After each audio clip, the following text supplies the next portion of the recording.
This case study is on Advanced Pricing Agreement or APA.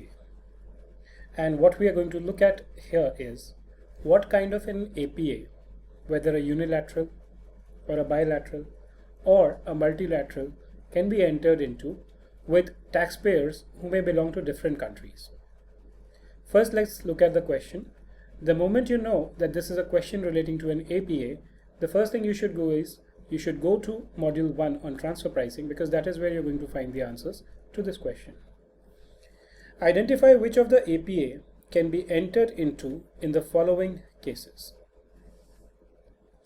So you are given certain particulars, then there's a taxpayer from country A, country B, and country C. So the first thing is, does this country has a treaty with India? The answer to this in case of country A is yes, with B it is no, and with C it is yes. The second question is there a map article in the relevant treaty? With A there is a treaty, and there is article 25 which deals with map. In case of country B, however, since there is no treaty, there cannot be a map, but you are told that country B has a US treaty which has a map article. Now, one thing I can tell you for sure is the existence of map article should be in the treaty which India has entered into with a particular country.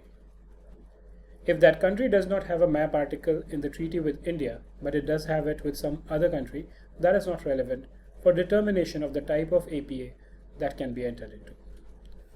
In case of country C, even though the treaty exists, there is no map article. Third is there a corresponding APA program in the other country? And the answer is yes in all the three cases.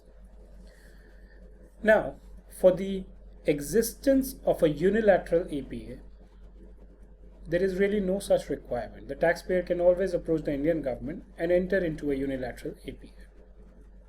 Which means that if I have to talk about a unilateral APA, it can be done in case of country A, country B, and country C. But when we talk about a bilateral or a multilateral APA, there are two additional conditions. The first condition is India should have a treaty with that country. In this particular case, since there is a tax treaty with country A, so there is a possibility that it is not a complete yes, but there is a possibility that this can be possible. But in country B, since there is no treaty, which means there is no bilateral or multilateral APA that can be done in case of country B. Country C, again there is a treaty, so there is a possibility that we can do it.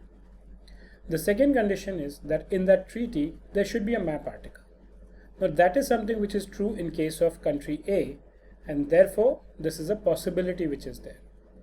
However, in case of country B, because there is no treaty, so therefore it's not applicable. They can't have a bilateral or a multilateral APA.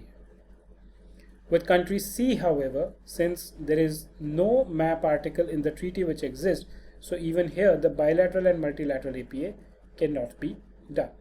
The answer to the third question is yes, but that is not relevant, because in this particular case, or in this particular case of country B and C, since they do not have a treaty, or if there is a treaty there is no map article, a bilateral or a multilateral APA cannot be entered into.